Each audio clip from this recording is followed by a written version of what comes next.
올림픽이 있는 저녁 어떠신가요? 아나운서 박태원입니다. 코로나19 세계적 대유행에도 올림픽은 멈추지 않습니다. 지구촌 눈과 얼음 축제, 동계올림픽이 다시 한번 그 시작을 알리려 하고 있습니다. 2022 베이징 동계올림픽이 잠시 후 9시부터 개회식을 갖고 17일간의 열전에 돌입하는데요. 함께하는 미래를 슬로건으로 정한 이번 대회에서는 91개 나라 2,900여 명의 선수들이 출전해서 7개 종목 109개의 금메달을 놓고 실력을 겨루게 됩니다. 코로나19 시대 도래 후 두 번째 올림픽이자 처음 치러지는 동계올림픽이 되겠습니다. 안전올림픽을 표방하는 중국의 도전도 막을 올리게 되는데요. 끝까지 축제로 끝나는 올림픽이 되길 바라는 마음을 담아 KBS 1라디오 2022 베이징 동계올림픽 개막 특집 방송 뜨거운 겨울, 여기는 베이징입니다. 지금 시작하겠습니다.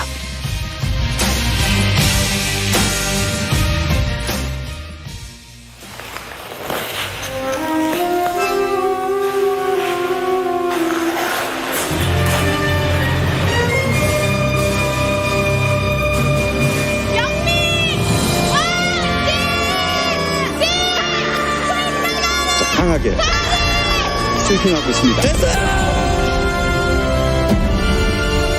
우리 국가대표 선수단의 값진 땀을 응원합니다. 2022 베이징 동계올림픽 특집 방송 뜨거운 겨울, 여기는 베이징입니다.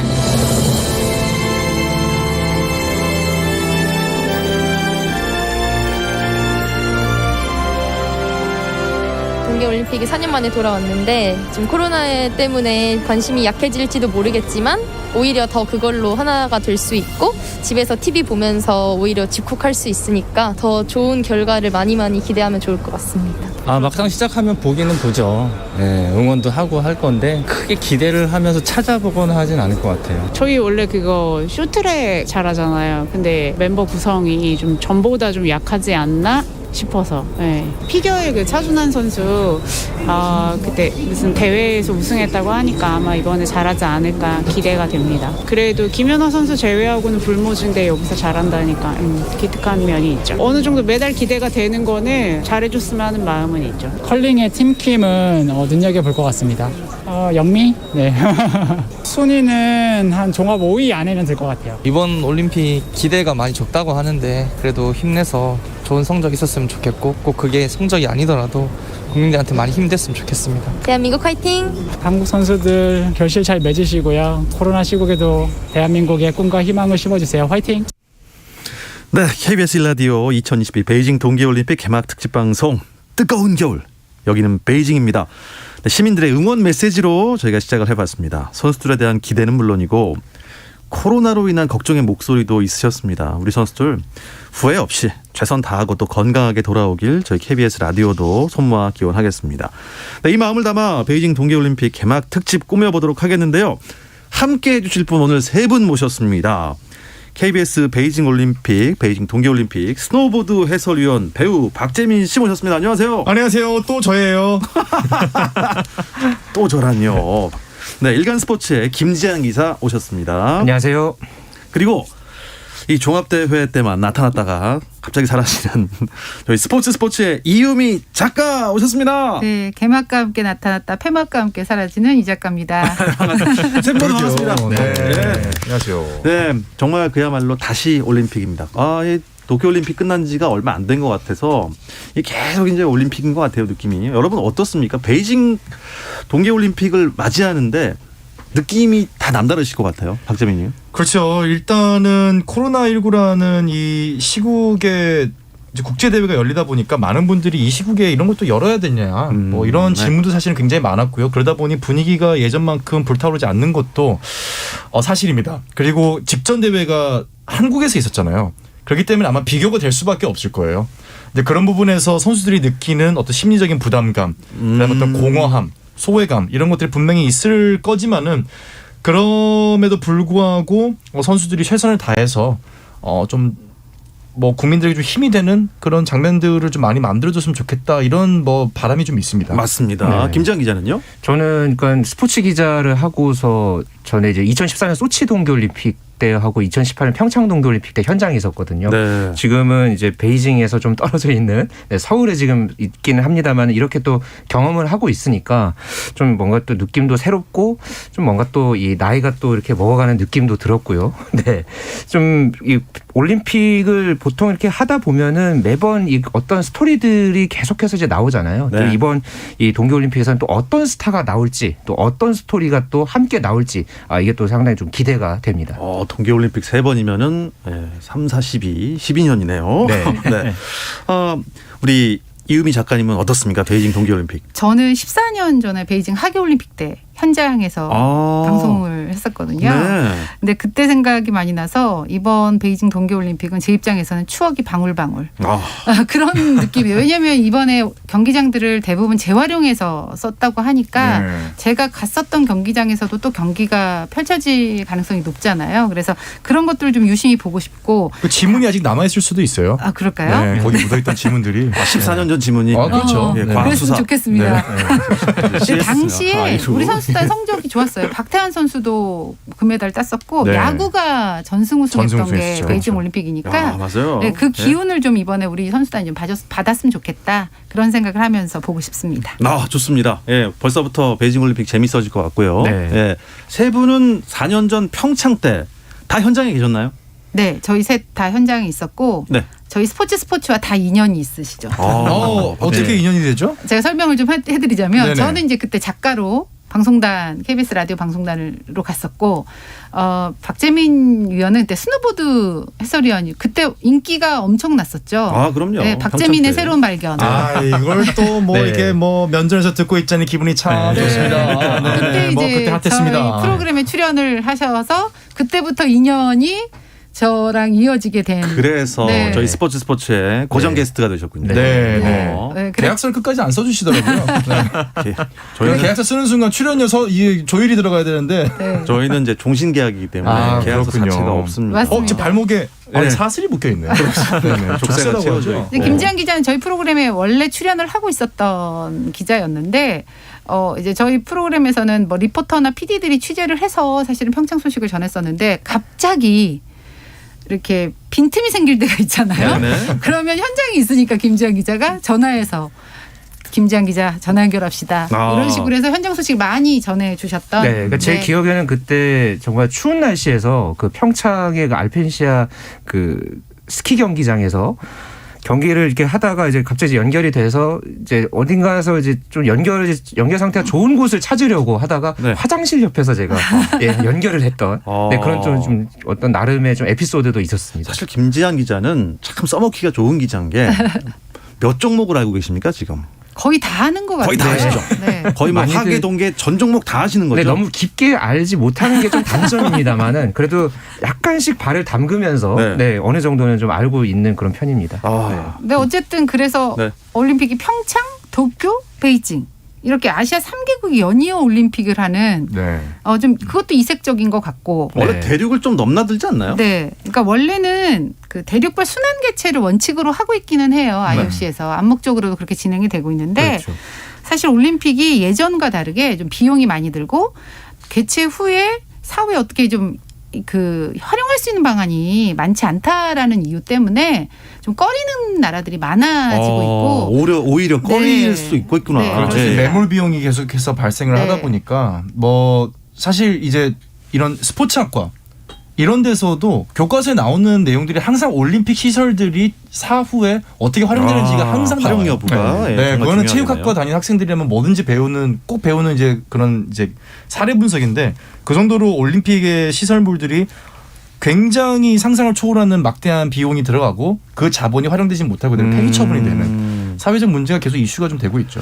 야, 그런 걸로 보면요. 베이징은 되게 좀 복받은 도시예요. 그렇죠. 그러니까 왜냐면 베이징이 이건 어떻게 재활용할지 고민할 필요가 없이 다시 열리니까. 그렇죠? 네, 그렇게 되면서 결국 2008년 하계올림픽을 치르고 14년 만에 동계올림픽까지 치르는 올림픽 역사상 처음으로 동하계 올림픽을 동시에 개최한 첫 번째 도시가 바로 이 중국 베이징이 됐습니다. 야, 근데 날씨도 중요할 것 같아요. 네. 왜냐하면 겨울이 없는 나라에선 못하는 그런 얘기잖아요. 그렇죠. 네. 근데 그런데 이제 이번에 이게 베이징에서만 하는 게 아니라 이제 옌칭 그리고 장자코 그러니까 이 베이징 인근 도시 지역에서 설상 종목들도 같이 열리거든요. 그렇게 해서 이번에 이제 베이징 동계올림픽이 치러지게 됩니다. 예.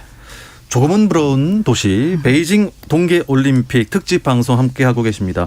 본 개회식은 현지 시간으로 8시입니다. 네. 우리나라와 1시간 시차가 있기 때문에 우리 시간으로는 밤 9시부터 시작이기 때문에 지금 이 시간에는 식전 행사가 진행 중입니까? 네, 지금 8시 30분부터 이제 식전 행사가 이제 시작이 되고요.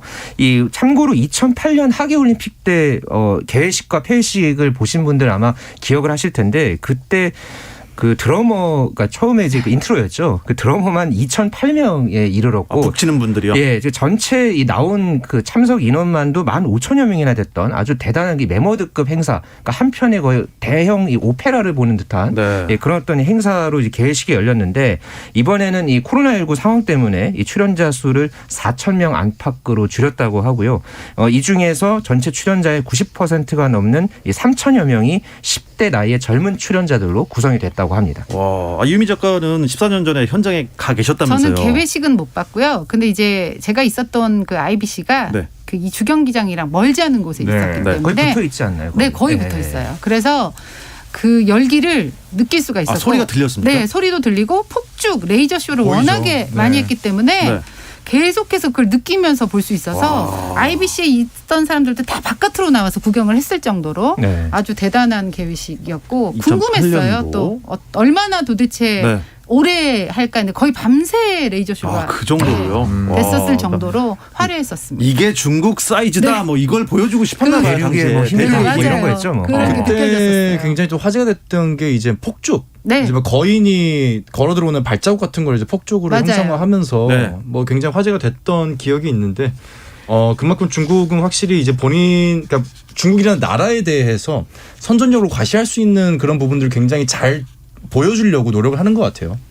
아마 지금 이 시간에 아마 프리쇼가 열리고 있을 텐데, 그러니까 네네. 식전 행사로 네. 아마 그 행사부터 뭐 물론 규모가 좀 작아졌다고는 하지만 아주 화려하게 열리고 있지 않을까라는 생각이 듭니다. 아마 네네. 카운트다운을 앞두고 네. 사전 공연들을 많이 하거든요. 네. 그 공연이 리허설 때 이루어지고 영상이 좀 최근에 공개가 됐거든요. 그 공개한 영상을 보면은 이 도쿄태는 한 1,000여 명 정도 이제 공연단이 이제 참석 인원이 그 정도였다고 하는데 그거에 지금 한 4,000명 안팎이라고 하면은 코로나19 상황이라고 해도 꽤 많은 그런 인원이 이제 참가를 이제 하는 거고요. 또 이 화려한 쇼가 좀 많이 나오더라고요. 네. 조금 이제 가려진 영상들이 있긴 했습니다만은 그렇기 때문에 좀 오늘 이 개회식 상황 또 어떻게 또 나올지 조금 기대가 됩니다.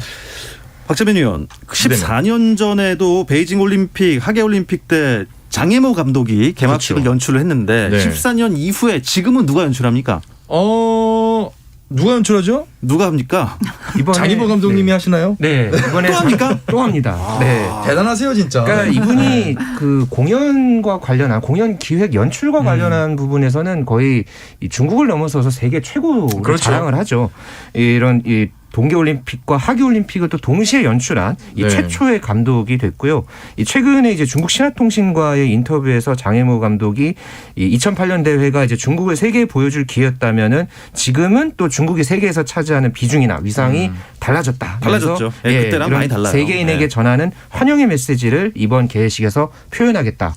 이렇게 또 포부를 밝히기도 했습니다. 그렇죠. 장희보 감독은 네. 확실히 중국에서 배출할 수 있는 가장 대표적인 스타 중에 한 명으로 저희가 꼽아도 손색이 없을 것 같고요. 네. 이번에 올림픽 스타디움은 방금 저희가 계속해서 언급을 했지만은 2번 개최하는 최초의 올림픽 스타디움이 됩니다. 올림픽 성화가 1000년의 수도를 다시 밝힐 때 베이징은 하계올림픽과 동계올림픽을 모두 개최하는 최초의 도시가 될 것이다라고 이렇게 이제 네. 이제 조직위원회에서는 그렇게 이제 계속해서 홍보를 하고 있고요. 많은 분들이 이 국립경기장을 이제 새 둥지 경기장으로 기억을 하고 계세요. 그쵸, 그 새둥지 둥지 모양이라고 맞아요. 네네네. 저희가 이제 야오차오라는 이름을 모르면은 이제 새둥지, 둥지처럼 생겼던 네. 굉장히 이슈가 됐었는데, 이 경기장이 이번에 이제 겨울에 활용이 되면서 또 어떠한 새로운 역사와 또 스타들을 낳게 될지 많은 분들이 이제 2주 동안에 그 역사를 직접 목격하시게 될 겁니다. 저는 이제 이 주경기장을 갔었는데 네. 폐회식 개회식 때 간 게 아니라 여기서 이제 하계올림픽 때는 육상 경기를 하거든요. 그렇죠. 이게 종합 경기장이니까 주경기장이니까. 네. 우사인 볼트가 세계 신기록을 냈던. 그렇죠. 네, 그래서 제가 그 현장에서 그 경기를 봤었던 기억이 네. 추억이 방울방울 그렇습니다. 오늘 뭐 방울이 많이 올라오네요. 맞습니다. 네. 그렇습니다. 그리고 이제 경기장 내 이 개회식 그 무대를 보면 HD LED 화면으로 구성이 된다고 하는데 개막식 내내 크리스탈처럼 투명한 얼음 표면을 표현을 한다고 하거든요. 네. 어떻게 될지 그것도 궁금하고 잠시 이제 김지영 기자가 앞서도 말씀을 하셨는데 모든 참가자가 일반인이라는 얘기가 있어요. 네. 개막식에 스타, 전문 가수, 댄서, 배우 출연하지 않고 네. 참가자는 모두 동계올림픽인 베이징 2022가 열리는 베이징과 허베이성의 대학 초중등 그러니까 학교 학생과 일반 시민들이 참가를 하고요.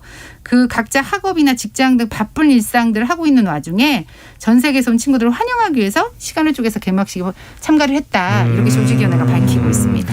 그러면 뭐 2008년 베이징 올림픽에 비해서는 좀 규모면으로 봤을 때 코로나19 때문에 많이 간소화된 건가요? 그렇죠. 이번 베이징 동계올림픽 개회식이 한 100분 정도로 예정이 돼 있다고는 하거든요. 근데 2018년 평창 올림픽이 한 2시간이 좀 넘었던 걸로 맞아요. 네, 기억을 하니까 40분 정도는 줄어들었고 2008년 베이징 하계 대회는 제가 그랬잖아요. 내내 했던 기억이 난다. 밤새도록 식전 식후 다. 식전 공연 더해서 4시간 정도 소요가 됐으니까 완전히 중국 입장에서는 많이 간소화해서 준비를 했다고 볼 수가 있는 거죠. 미니멀 개회식이 된 것 같은데요. 중국 입장에서는. 네. 지금 KBS 1TV에서 조금 전부터 이제 개회식 식전 행사가 지금 저희 화면으로 보여주고 있는데 저 세둥지 이제 기억나네요. 그렇죠. 하계 올림픽 때 봤던 그 주 경기장이 지금도 동계 올림픽 주 경기장이 되는 거죠. 맞습니다. 와, 세둥지 위쪽이 정말 LED로 그냥 반짝반짝 빛이 나고 있습니다. 네. 개회식이 우리 시간으로 9시부터 시작이 된다고 했죠. 네, 잠시 후 이제 13분 뒤부터 9시부터 시작이 되고요. 그러니까 본식 기본 이제 공연 행사가 이제 펼쳐지고 한 10여 분 뒤서부터 아마 그 선수 입장이 이루어질 겁니다. 그리고 이후에 이제 간단한 공연과 뭐 또 이제 토마스 바흐 IOC 위원장 뭐 이런 또 개회식 또 선언까지 이렇게 있고 나서 이제 이 개회식의 최종 하이라이트죠. 성화 최종 점화가 이어지고 아마 엄청난 이 불꽃놀이가 현재로서는 예정돼 있습니다. 네. 우리나라 선수단 박재민이 몇 번째로 입장하나요? 몇 번째로 입장하나요? 73번째입니다. 오늘 들었다 놨다가 이거 너무하는 거 아니냐고. 우리나라는 아무래도 이제 올림픽 경험이 가장 많은 또 가장 상징적인 인물들이죠. 쇼트트랙 남자 대표 곽윤기 선수와 여자 대표 김아랑 선수가 이제 기수를 한다고 기사 이제 이미 언론에 공개가 됐고요.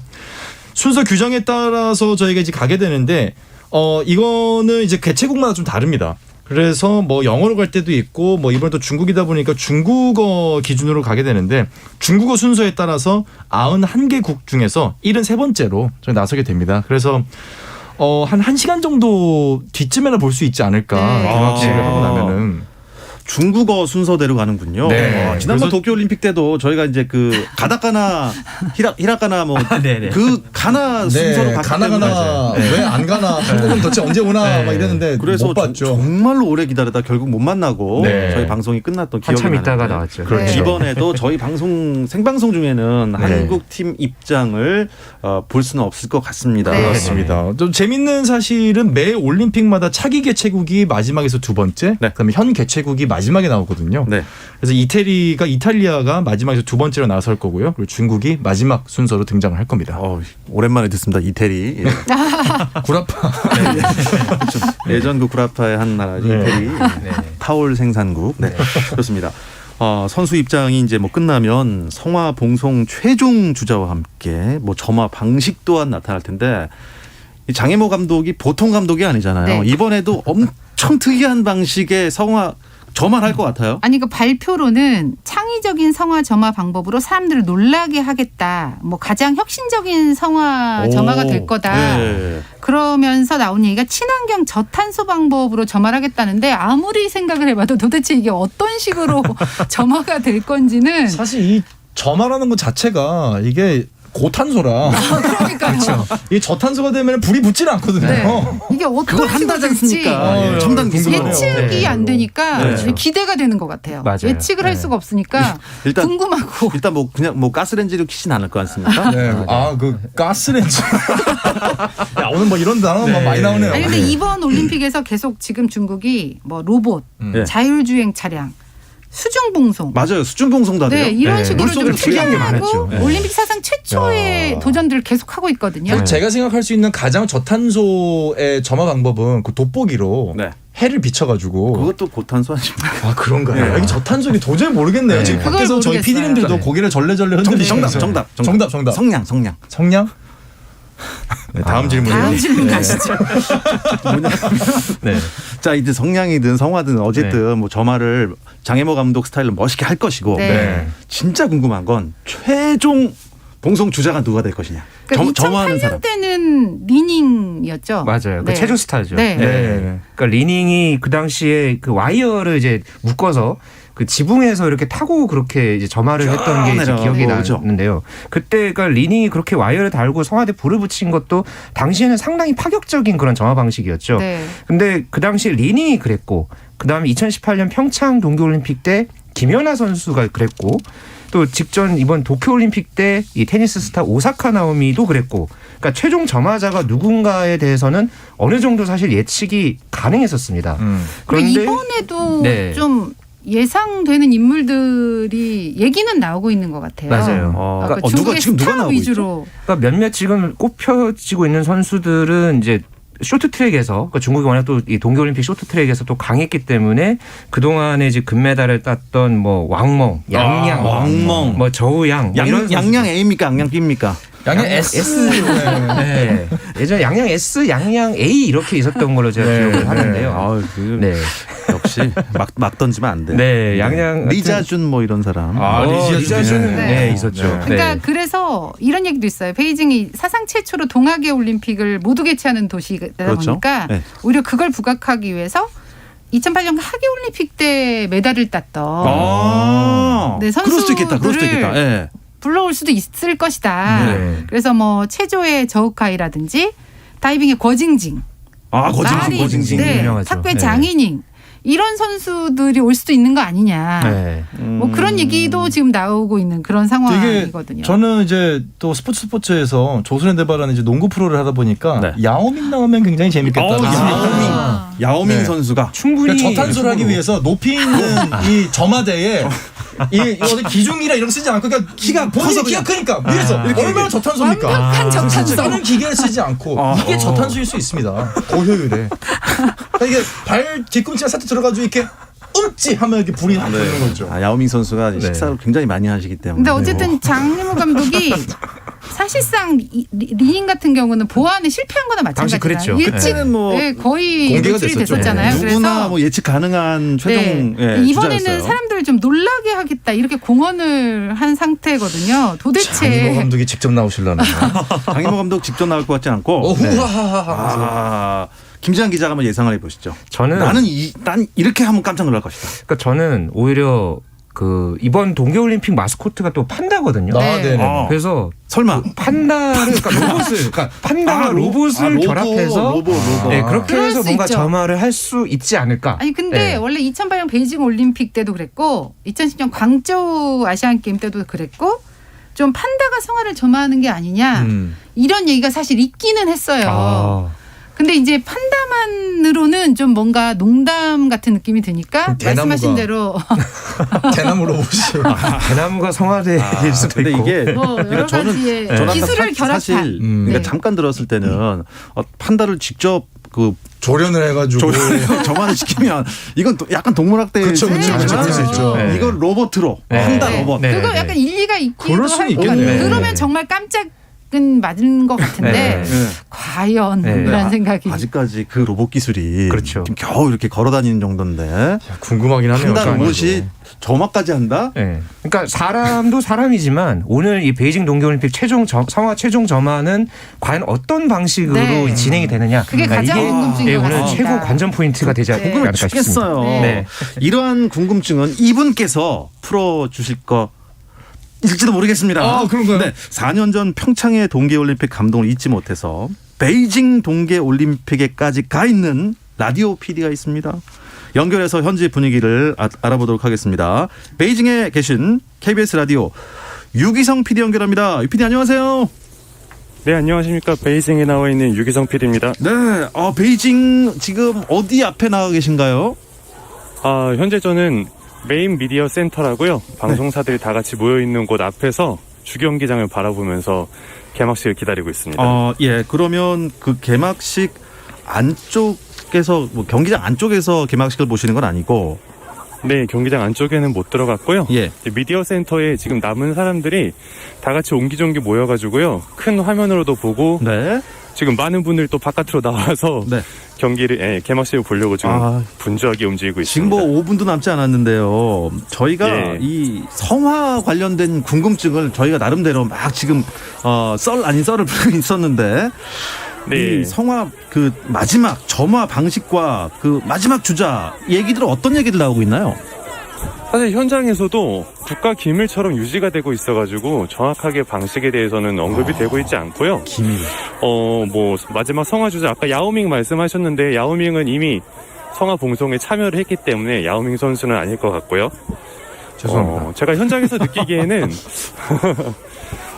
제가 화면으로 보고 있는데 약간 추측이지만 메타버스 느낌이 좀 나더라고요. 그래서 혹시 그쪽 계열로 갈 가능성?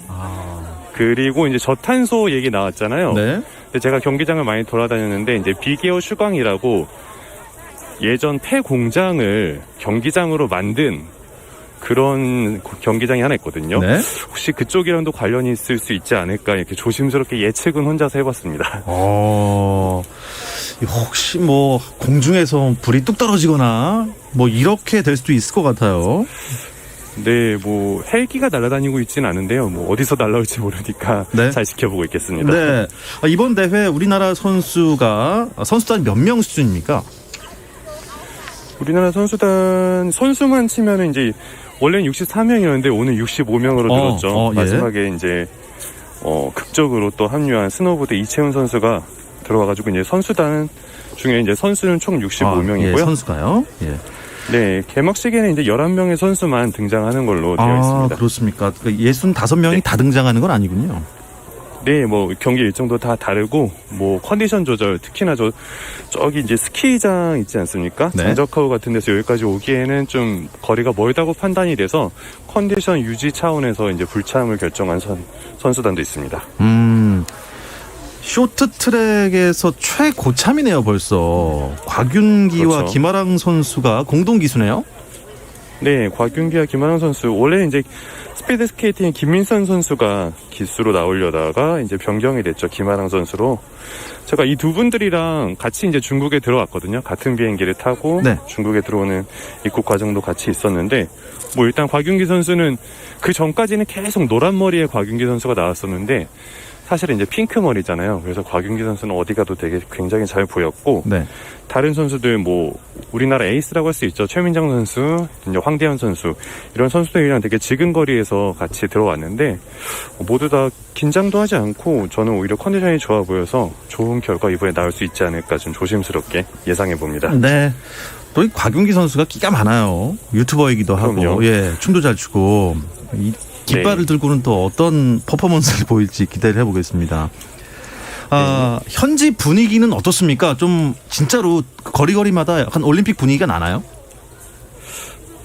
형식적으로 이제 현수막이 걸려 있고 전광판에 올림픽 얘기가 나오고 있긴 한데 사실 시민들이 올림픽을 정말 즐기고 있다 이런 분위기는 느낄 수는 없었고요. 어떤 거리두기 단계 같은 게 있는지는 잘 모르겠지만 거리가 되게 한산한 편이더라고요. 네. 명절 이후부터 계속 거리가 한산해서 이게 어떤 의미로 지금 받아들여야 될지 전 좀 고민을 하고 있고요. 대신에 이제 경기가 미리 시작한 경기들이 있잖아요. 컬링, 또 아이스하키, 또 피겨스케이팅 이런 경기들이 열리는데 거기에 관중들이 들어오기 시작하면서 올림픽 분위기가 조금씩 무르익지 않을까 싶습니다. 네. 그렇다면 그 경기들이 펼쳐질 경기장들은 어떻게 둘러보셨나요? 네, 저희가 이제 30일에 들어와서 많은 경기장을 다 이제 둘러봤거든요.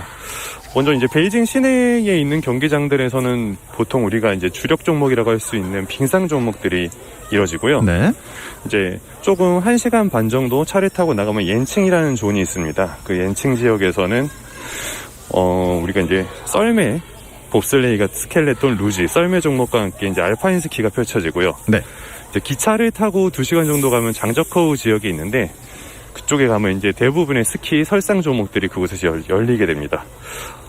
장저커우 같은 경우는 평창 느낌이 굉장히 강했고요. 예. 그러니까 허허 벌판이에요. 솔직하게는 허허 벌판인데 거기에 이제 경기를 위해서 뭔가를 만들어둔 평창의 느낌이 굉장히 강했고요. 옌칭 같은 경우는 굉장히 높은 곳에 있어서 올라가는데 이거 내려올 수 있나 싶을 정도로 굉장히 산악지대에 스키장이 만들어 있는 그런 경기장입니다. 네. 이번에 그 썰매 종목 그 예. 봅슬레이의 자메이카 선수가 출전을 한다면서요? 이거 완전 영화 아닙니까?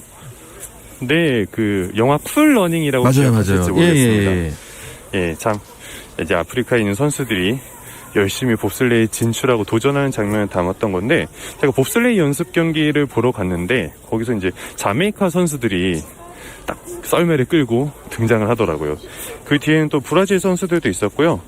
원래 이제 동계올림픽이 이제 백인들의 종목, 뭐 북반구의 종목 이런 비판도 좀 많이 받아왔잖아요. 네. 하지만 이번에는 뭐 가나, 나이지리아, 또 뭐 트리니다드 토바고 또 이제 중동 국가들 특히나 이번에 사우디아라비아와 IT는 데뷔한다고 할 수 있나요?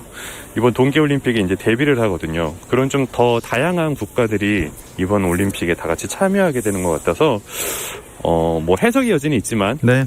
그래도 좀 올림픽의 정신에 좀 더 부합할 수 있도록 노력하고 있지 않나 이런 생각이 좀 들고 있습니다.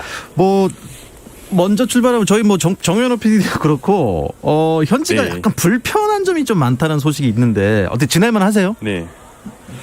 뭐 익히 들으셨겠지만 굉장히 폐쇄된 구역에서 지정된 지역만 갈 수 있기 때문에 제한구역 안에서의 생활이 그렇게 쉽지만은 않습니다. 뭐 사실 일을 하러 왔으니까 가는 곳만 가면 되긴 하는데 네. 이제 중요한 건 식사거든요. 예. 네, 맨날 먹는 것만 먹다 보면 사람이 이제 힘도 없어지고 의욕도 없어지고 내가 뭐 하고 있나 이런 생각이 들 수밖에 없는데 그런 것들이 이제 앞으로 좀 문제가 되지 않을까 싶고요. 완전히 이제 접촉이라는 게 금지되어 있어서 예를 들어서 여기 일하시는 자원봉사자분들 또 음식을 만들어주시는 분들 뭐 호텔 종사자들 이런 분들도 이 대회 기간 동안 자기 집으로 돌아갈 수가 없고 어떤 호텔에서 묵어서 바깥 시민들과 완전히 접촉이 차단되어 있거든요. 그래서 코로나를 대비한 굉장히 좀 철저한 방역을 하고 있다 이런 생각이 들고요. 저희도 힘들지만 아마 이제 가장 힘든 건 선수들이지 않을까 싶습니다. 선수들이 네. 사실 좀 항상 계속 연습만 하다가도 잠깐 쉬고 머리도 식히고 이래야 되는 면도 있는데 이렇게 계속 갇혀서 또 밥도 조금 좀 안타깝게 먹으면은 좀 기분이 좀 떨어지면서 좀 걱정이 되는 부분도 있습니다. 하지만 당초 무관중이었던 거에 비해서 이제 관중들이 들어오기 시작하면서 오히려 선수들이 더 좋은 기록을 낼 수 있지 않을까. 특히 오늘 피겨스케이팅에서도 신기록이 나왔거든요. 그런 면에서 보면은 괜찮은 것들이 되고 있고요. 네. 지금 이제 막 폭죽이 올라오기 시작하거든요. 아, 그렇군요. 네, 주기 경기장에서. 예. 네. 9시가 넘어서 이제 슬슬 네, 개회식이 이제 시작되려나 봅니다. 시작되려나 봅니다. 아이고, 네. 참 중국 하면은 참 떠오르는 게 산의 진미인데 많이 고생스러우시겠습니다만 올림픽 그래도 가셨으니까 즐기시면서 재미있는 소식도 많이 전해주시길 기대하겠습니다. 네, 알겠습니다. 감사합니다. 네, 여기는 베이징 올림픽 현장. 지금까지 베이징의 유기성 PD였습니다.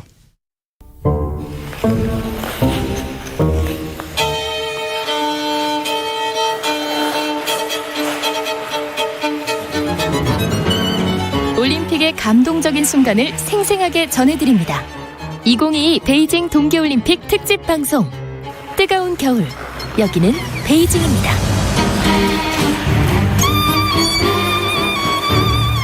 네, 조금 전에 연결한 유기성 PD는요, 올림픽 기간 동안 스포츠에서도 자주 연결해서 올림픽 현장의 생생한 이야기를 전해 듣도록 하겠습니다. KBS 1라디오 2022 베이징 동계올림픽 개막 특집 방송 뜨거운 겨울 여기는 베이징입니다.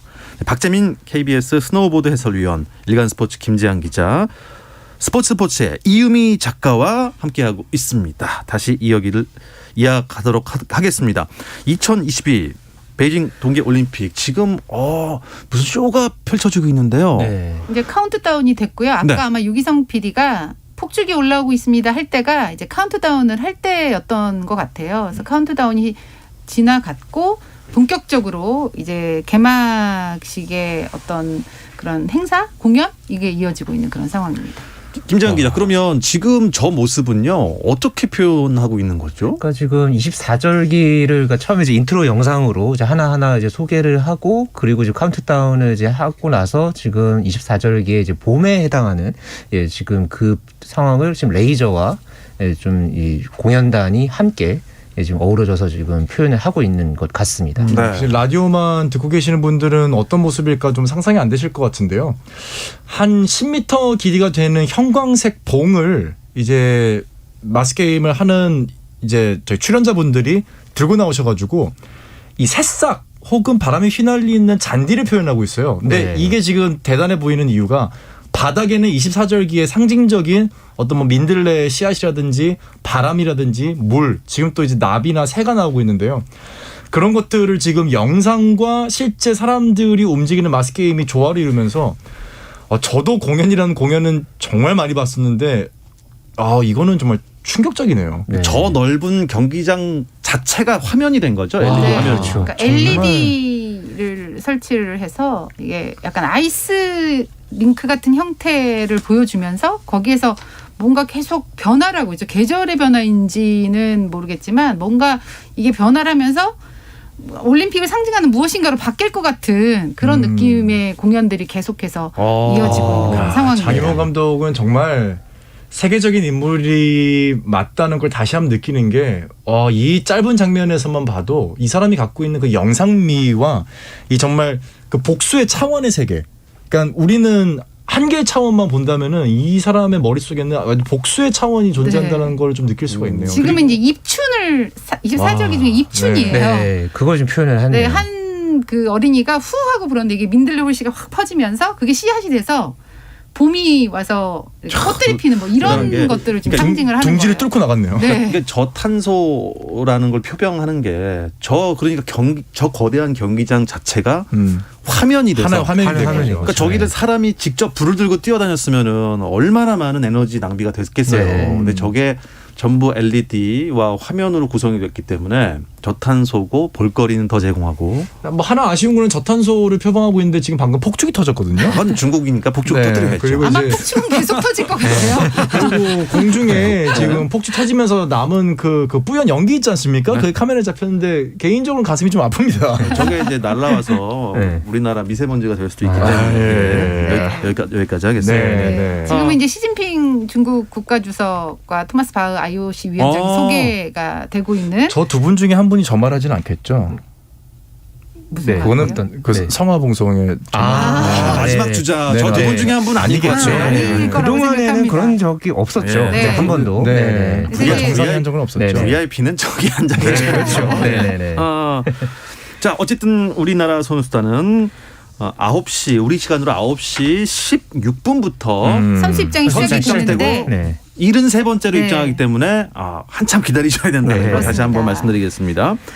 개회식은 이제 시작됐지만 이미 경기 일정은 시작되지 않았습니까? 그렇죠. 오늘 오전에 피겨 스케이팅 네, 또 단체전 중계가 예선 있었고요. 경기가 있었고요. 뭐 컬링 경기, 뭐 혼성 경기가 이제 믹스 더블 경기가 이제 조별 경기서부터 지금 시작이 됐고 지금 아이스하키라든가 뭐 루지 이런 단체전 경기들이 조금 먼저 지금 대회 개막 전부터 지금 시작이 됐습니다. 그러니까 하계 올림픽 때도 뭐 축구라든가 그런 구기 종목들이 먼저 개막하기 전에 이제 시작을 하거든요. 그것과 비슷한 이치라고 보시면 됩니다. 네.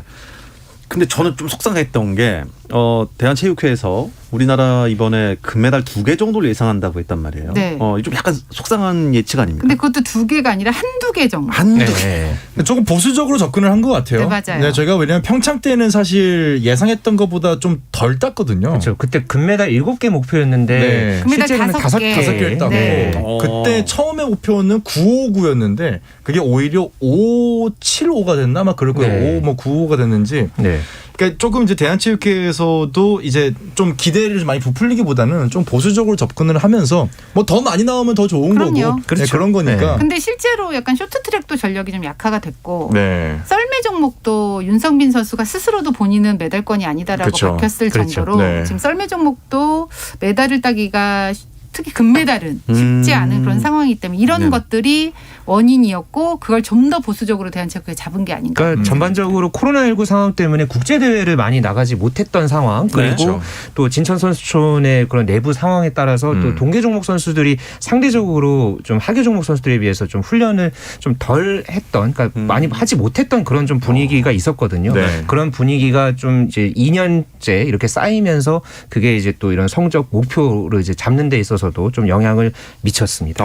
아니 코로나19 때문에 훈련이 좀 힘들었다, 국제대회가 힘들었다 하면 그거는 다른 나라 선수도 마찬가지 아니었을까요? 뭐 비슷한 상황이기는 합니다. 그렇지만 그렇죠. 네, 네, 그렇지만은 다른 이제 나라들도 이제 그런 만큼 또 이제 새로운 선수들이 또 이제 발굴이 됐고 이제 우리나라도 물론 이제 평창 올림픽을 통해서 이제 새롭게 뜬 스타들이 조금 더 사실은 경험을 네. 이제 쌓아 올라가면서 또 더 좋은 성적을 사실은 또 좀 기대해 볼 수도 있었는데 조금 이번 이제 그런 부분에서 좀 대한체육회나 각 이 경기단체에서도 좀 보수적으로 접근하지 않았나 싶습니다. 저는 아마 도쿄올림픽이 그랬던 것처럼 베이징 동계올림픽도 운동선수들에게 또 스포츠 역사상 가장 어려운 올림픽 종목이 될 거라고 봐요. 선수들의 기억 속에. 왜냐하면 선수들이 각자의 루틴이 있거든요. 메달을 따기 위해서 최고의 퍼포먼스를 내야 되는데 그러기 위해서는 본인들만이 갖고 있는 루틴이 있습니다. 하지만 도쿄에서도 그랬고 베이징에서도 그러는 게 허용이 안 돼요. 그런 루틴들이. 본인이 원하는 시간에 가서 운동을 하고 본인이 쇼핑을 예를 들어 한다든지 차를 마신다든지 친구랑 만나서 혹은 팀메이트와 만나서 경기 분석을 한다든지 이런 게 다 차단이 됩니다.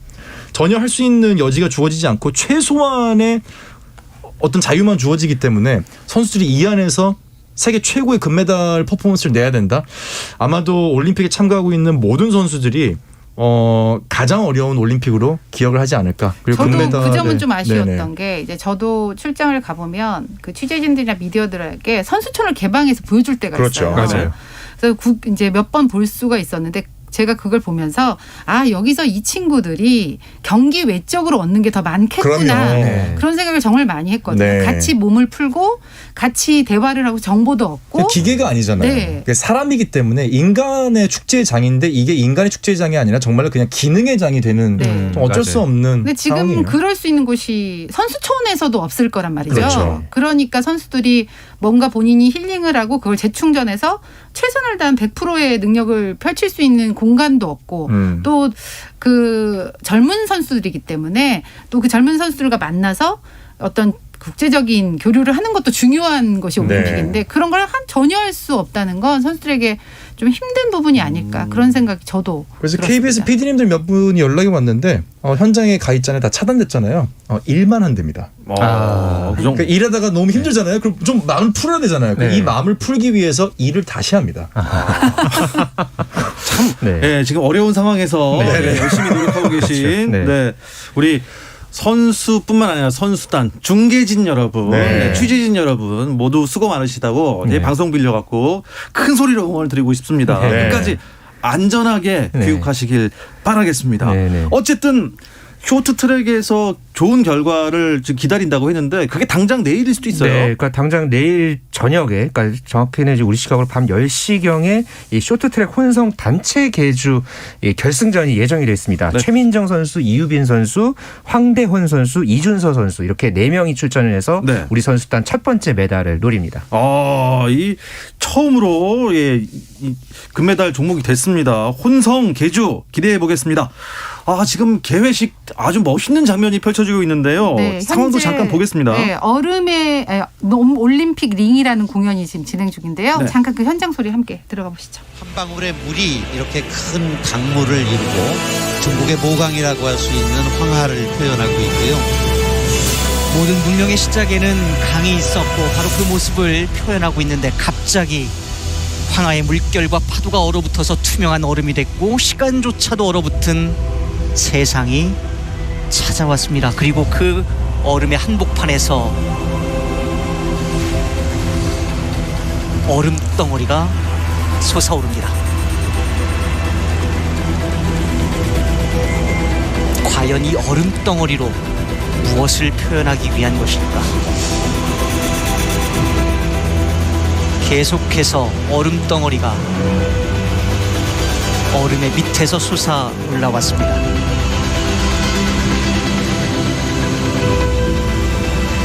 이제 이 얼음 위에 무언가를 하겠죠? 이 모든 것이 다 지금 LED 화면으로 구현된 것이죠. 아, 이 얼음에 지금까지 동계올림픽의 역사가 표현되는군요. 네. 레이저 빔으로 마치 조각하듯이 동계올림픽의 역사 제1회 대회 때부터 개최국과 그리고 그 시기가 1회 대회부터 차례차례 이제 20밤에 평창까지 오겠죠? 그렇군요. 평창 동계올림픽이 23회, 베이징 동계올림픽은 24회입니다. 네. 이렇게 그 동계올림픽의 역사를 표현하는 것이 올림픽 헌장에도 나와 있나요? 아, 네, 꼭 그렇지는 않지만 저희 평창올림픽 때도 인천공항을 통해서 한국을 찾는 외국인들이 공항에 들어서서 바라보는 여러 가지 물건들의 역대 동계올림픽 포스터들을 다 디자인해서 맞습니다. 영상으로 보여줬고 마지막에 김연아 선수가 웰컴이라는 티켓을 들고 환영을 하면서 23회 평창올림픽이 시작했었죠. 예, 눈에 아주 선한데요. 지금 그 동계올림픽이 개최됐던 도시를 표현하면서 같이 동계올림픽에서 개회식 연출을 한 장혜모 감독의 어떻게 보면 참 이 창의력과 아이디어에 박수를 보내고 싶습니다. 멋있습니다. 네, 동계올림픽이 개최됐던 도시들을 계속 보여주고 종목들이 나오니까 이제 곧 평창도 이제 나왔나요? 네, 예, 방금 지나갔습니다. 네, 그렇습니다. 이제 2022 베이징 동계올림픽이 이제 딱 찍히는군요. 네. 예. 이제 곧 선수 입장이 아마 이어질 것으로 이 공연 보입니다. 이후에 바로 선수 네, 입장입니까? 공연 끝나면 선수 입장이 곧 이어지는 것으로 순서로는 그렇게 지금 네. 나와 있는 그런 상황입니다. 김장 기자, 우리나라는 이 쇼트트랙 외에도 또 어떤 종목들이 메달권이라고 봐야 될까요? 현재 그러니까 당장 8일날 이 스피드 스케이팅 남자 1,500m에 나서는 김민석 선수, 김민석 선수가 이 월드컵 시리즈에서도 좀 좋은 모습을 또 보여줬거든요. 또 이제 10일에 남자 피겨 스케이팅 이제 차준환 선수, 또 이번에 또 11일? 도전을 하고요. 네, 그리고 11일에는 스켈레톤 간판 윤성빈 선수와 또 떠오르는 신예 이 시간에 또 저희가 다뤘었죠. 정승기 선수. 함께 또 출전해서 메달을 노리고 있고요. 우리 승기야. 네, 그렇죠. 그리고 12일에 스피드 스케이팅 남자 500m에서도 김준호 선수, 차민규 선수가 메달 가능성을 노리고 있고요. 이 컬링 아마 이 평창 동계올림픽 때 또 기억하시는 분들 이번에 또 이 팀킴이 또 그대로 또 출전을 하거든요. 네. 10일부터 경기를 시작을 해서 14일에 한일전이 예정이 돼 있고요. 만약 이제 결승전까지 올라가게 되면은 폐막일인 20일에 결승전을 치를 예정입니다. 우리 박재민 해설한 스노보드에서는 이상호 선수는 지금 어느 정도 메달권입니까? 이상호 선수는 글쎄요, 이게 사실은 이런 발언들이 좀 계속 누적이 되면은 혹시 영향이 있을까봐 좀 걱정이 되는데 사실 뭐 전문가들의 판단은 이상호 선수는 메달은 확실시돼 있고 색깔의 문제다라는 표현을 쓰고 있거든요. 네. 현재 세계 랭킹 1위에 있고 기술적으로는 전 세계 모든 선수와 비교했을 때 격차가 날 정도로 지금 발전을 했습니다. 아예 비교의 대상이 없어요. 네. 다만 이제 슬로프의 상태에 따라서 좀 달라질 뿐 이상호 선수의 기술은 지금 압도적인 우위에 있는데 문제는 이 베이징 경기장이 생각보다 좀 난이도가 낮아요. 그럼 더 어렵죠. 그러니까 예를 들면 잘 타는 사람한테 변별력이 없어지는 거죠. 변별력이 없어지니까. 네. 기술의 이 그 능력치가 서로 비슷해지기 때문에 그런 부분에서 좀 아쉬움이 있지만은 그럴 수 있겠구나. 네, 이상호 선수는 아마도 지금 뭐 저희가 생각하는 것보다 더 좋은 성적을 낼 수 있지 않을까 조심스레 기대를 하고 있습니다. 그러니까 이게 또 16강부터는 토너먼트잖아요. 네. 두 명이서 이제 경기를 해서 겨루고 이제 8강, 4강 이렇게 올라가는데 그러니까 그런 어떤 좀 변수들도 사실은 좀 당일 그런 어떤 뭐 눈 컨디션이라든가 선수 컨디션에 따라서도 조금 갈릴 수도 있는 상대 선수가 또 누구냐에 따라서 토너먼트 같은 경우는 사실 바뀌니까. 제가 아무리 빨라도 상대방이 더 빠르면 지는 게 스노보드 평행대회전이고요. 제가 넘어졌는데 상대방 선수도 넘어졌어. 그러면 제가 아무리 느려도 상대방 옆에 있는 선수보다만 빨리 들어가면 되는 거거든요. 네. 그런 재미의 요소가 있기 때문에 이상호 선수에게는 실력뿐만 아니라 좀 행운도 따라주기를 진심으로 기원을 해봅니다. 네. 자, 그리고 14년 전에 베이징에 가셨을 때 박태환 선수가 금메달을 땄던 그 수영 워터큐브. 경기장 워터큐브. 아까 그 중계 화면에도 비쳤었는데 네. 중계 경기장 옆으로 워터큐브가 보였었거든요. 보였죠. 근데 네. 지금은 아이스큐브예요. 아 그게 아이스큐브가 네, 된 거예요? 그게 아이스큐브가 된 얼음을 거예요. 흘려서. 네. 사실 14년 전에 그 베이징 올림픽 때도 가장 그 포토존처럼 모든 사람들이 오면 사진을 찍는 곳이 그 워터큐브였거든요. 예뻤고 파란색 물이 좀 흐르는 듯한 그런 느낌으로, 그러니까 물박스 같은 그러니까 큐브의 그런 느낌인데 지금 보니까 얼음 똑같은데 네, 얼음의 형태를 띠고 있는 거예요. 지금. 아 그거 그냥 딱 얼려놓은 그런 네, 형태. 그런 느낌이에요. 그래서 아. 저도 궁금했거든요. 워터큐브를 어떻게 아이스큐브로 바꿀까, 외관만 보더라도. 근데 큐브는 사실 얼음이 더 잘 어울리지 않습니까? 네, 그렇죠. 물보다. 네. 얼음이니까 그 자체가. 너무 어떻게 이런 생각을 했을까. 그 아이디어도 너무 반가웠고, 이게 재활용을 한 경기장이잖아요. 어쨌든 그런 의미에서 베이징 올림픽은 좀 한 획을 그을 수 있겠구나. 네. 네, 그런 생각이 들었고, 뭐 박태환 선수 금메달 땄으니까 네. 이 경기장에서 한 번 더 금메달 따는 팀킴이 것도 또 애국가가 좋을 것- 울리는 네, 그럼요. 그 장면을 네, 기대하고. 그 장면 그것도 진짜 기대- 멋있겠다. 네, 해보고 예. 싶습니다. 네. 그 14년 전 그 물을 안 가고 그냥 얼린 건 아니겠죠?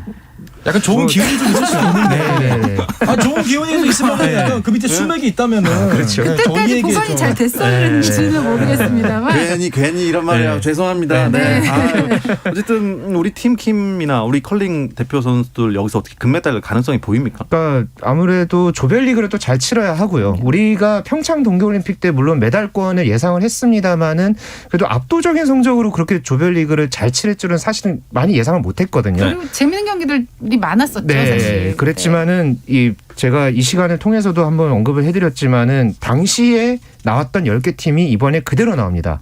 그리고 거의 대부분의 그 리드 선수들도 이제 거의 대부분 나오고요.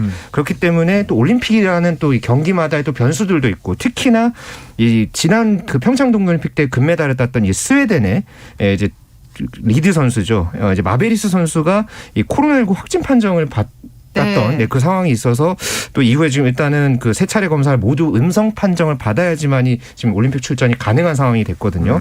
이 마베리스 선수의 또 이 변수가 또 이 스웨덴 그리고 전체적인 이 컬링 여자부의 이 판도를 가르는 중요한 요소가 될 것으로 근데 보여집니다. 스웨덴전이 조금 뒤에 있어요, 우리나라랑. 아, 그러니까 그래요? 아마 3번의 음성을 받을 수 있는 시간은 있을 수도 있다. 그렇죠. 치료가 네. 되면. 그래서 뭐 예비 안 되면 이제 예비 선수를 투입을 하겠지만 웬만하면 마베리스를 갈 수 있도록 노력하지 않을까. 네, 그런 생각은 해봤어요. 그렇죠. 네. 뭐 근데 컬링뿐만 아니라 일단 모든 종목이 코로나19 때문에 큰 변수가 생길 수 있는 건 사실인가요? 전반적으로 지금 코로나와 싸우고 있다. 지금 선수들 모든 선수단이 지금 다 그렇고 있다고 하고요. 네. 지금 그 스켈레톤의 러시아 선수죠. 니키타 트레구보프 선수, 그리고 오스트리아의 스키 점프 선수인 마리타 크리머르 선수도 지금 이 코로나19 확진 문제 때문에 그래요? 지금 계속해서 지금 또 검사를 지금 받고 있고 지금 격리 중인 것으로 알려져 있습니다. 네. 평창 동계올림픽 때 이상우 선수한테 0.02초 차이로 졌던 잔 코시르라고 하는 선수도 도착하자마자 확진 판정이 떠가지고 그래요? 동메달리스트거든요. 네. 2018년. 맞아요. 저희끼리도 사실 대표팀한테 제가 이제 부탁을 했던 게 숙소 들어가기 전에 환기 10분 동안 하고 그다음에 들어가라고. 그러니까 방역 지침을 지키면서. 네, 왜냐하면 지금 선수들도 본인들이 아무리 잘했어도 또 뭐 청소하시는 분들이나 여기서 또 어떻게 될지 모르기 때문에 네. 지금 모든 선수들이 코로나19와 싸우는 게 가장 맞습니다. 급선무입니다. 자, 지금 2022 베이징 동계올림픽 개회식 현재 선수 입장이 이어지고 있습니다. 지금 벨기에에 이어서 일본이 입장하고 있는데요. 사실 저는 처음에 그리스 다음에 터키가 입장하고 그다음 몰타가 입장했어요. 그리고 지금 아주 앞쪽에 일본 입장하는데 이게 한자 무슨 기준이라고요? 그러니까 중국 그 간체자가 네. 맨 간체. 앞에 있는 그 이제 간체. 획순에 따라서 이제 순서를 정했다고 합니다. 그럼 일본은 날일자가 획수가 적으니까 좀 빨리 네. 이렇게 그렇죠. 나오는 거군요. 자, 일본에 이어서 그렇게 되면 진짜 우리나라 불리하네요. 대만. 네. 우리나라는 나라 한자가 네. 굉장히 네. 복잡한 획수가 있으니 그래서 73번째군요. 그렇게 되네요. 그러니까 이게 지금 대한민국이 아니라 한국이라고 이라고. 기준이 되기 때문에 네. 표기를 했나 봐요. 대한민국이면 벌써 입장을 했겠죠. 그러네요. 지금 대만 그렇죠. 선수 입장하고 네. 있으니까요. 자, 어쨌든 73번째라도 입장은 합니다. 예, 조금만 기다려 주시고요. 우리나라 선수단에서 또 주목해 볼 만한 선수들이나 종목 있으면 짚어 주시죠. 일단 피겨에서 그 연합 키즈들이 성장을 한 상태잖아요. 네. 우영이나 김혜림 선수가 사실 메달 획득에 도전은 하지만 메달이 그리 뭐 쉽지는 않을 거라고 생각이 들지만 어쨌든 연합 키즈의 성장을 지켜보는 거 재밌을 것 같고 그리고 저는 이채원 선수 크로스컨트리의 이채원 선수를 좀 주목해 보고 싶은데 6번째 올림픽에 나서는 네. 선수입니다. 나이가 41예요.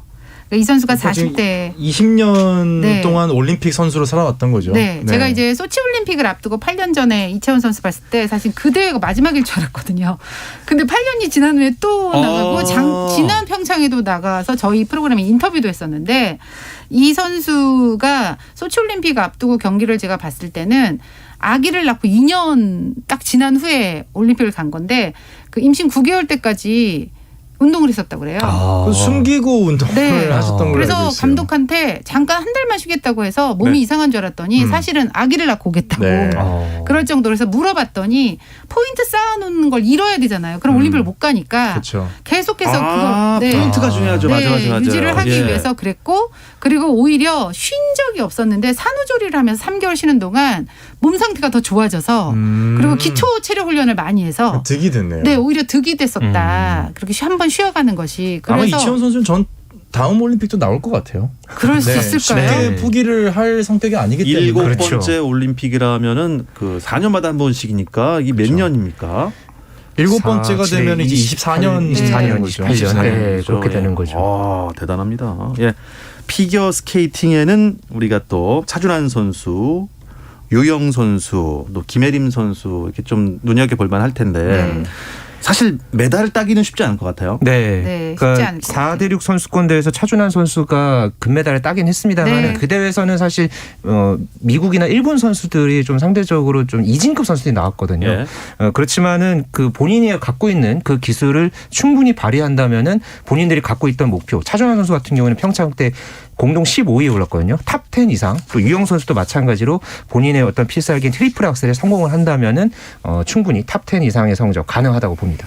근데 피겨는 이제 한우유주나 첸과의 대결 뭐 이런 것들이 또 볼거리가 있으니까. 그렇죠. 그리고 또 여자 싱글의 이제 발리에바 선수. 이 선수가 또 몇 세계 점을 또 신기록을 찍을지. 낼 수 있을지 뭐 이런 것들이 또 관전 재밌으니까 포인트입니다. 피겨는 여러모로 관심을 모을 것 같습니다. 그때도 예전에도 말씀드렸다시피 트리플자가 들어가면 일단 어려운 거였잖아요. 성공률도 좀 떨어지고 그렇죠. 특히 트리플 악셀 같은 경우는 3바퀴 반인데 네. 이제는 뭐 쿼드러플 얘기가 나와요. 남자 선수들은 쿼드러플 이제 평균적인 악셀. 그런 기술이 됐죠. 그렇게 된 거죠. 그걸 성공하느냐 안 하느냐 이 본대회에서 이게 메달의 색깔을 가리는 그렇게 된 거죠. 이야 참 계속 발전하고 있고 예, 점수도 신기록을 계속 경신하고 있습니다. 올해 또 베이징 동계올림픽 때는 또 어떤 신기록이 나와서 우리의 눈을 즐겁게 해줄지 기대를 해보겠고요. 저는 저런 선수들도 좀 한번 언급을 하고 싶어요. 우리나라에 이제 귀화를 한 선수들이 있습니다. 있습니다. 바이애슬론 선수. 네, 뭐 아일린 프리셰나 뭐 랍신이나 또 이제 뭐 저기 루지에도 있고요. 사실 이 선수들이 평창 동계올림픽 을 기점으로 기여를 하신 분들이 많거든요. 사실 대부분의 선수들이 다시 본 국적 국가로 다시 돌아간 분들이 많아요. 근데 한국에 오고 나서 정말 한국에 정착을 하고 사시는 분들입니다. 이분들은. 그러니까 우리가 이분들을 외국인으로 대하는 게 아니라 정말 이제 대한민국을 누구보다 더 아끼고 대한민국을 위해서 태극기를 위해서 뛰고 있는 분들이거든요. 그래서 이분들이 사실은 뭐 메달권에 있다는 뭐 그 정도 수준은 아니지만은 그래도 우리나라를 위해서 뛰고 있는 똑같은 대한민국 국민이기 때문에 이분들에게도 좀 관심을 많이 가져주고 좋은 성적이 나오면은 좀 많은 응원을 좀 해주면 좋을 것 같아요. 네, 그럼요. 국적 취득했으니 대한민국 국민이죠. 네.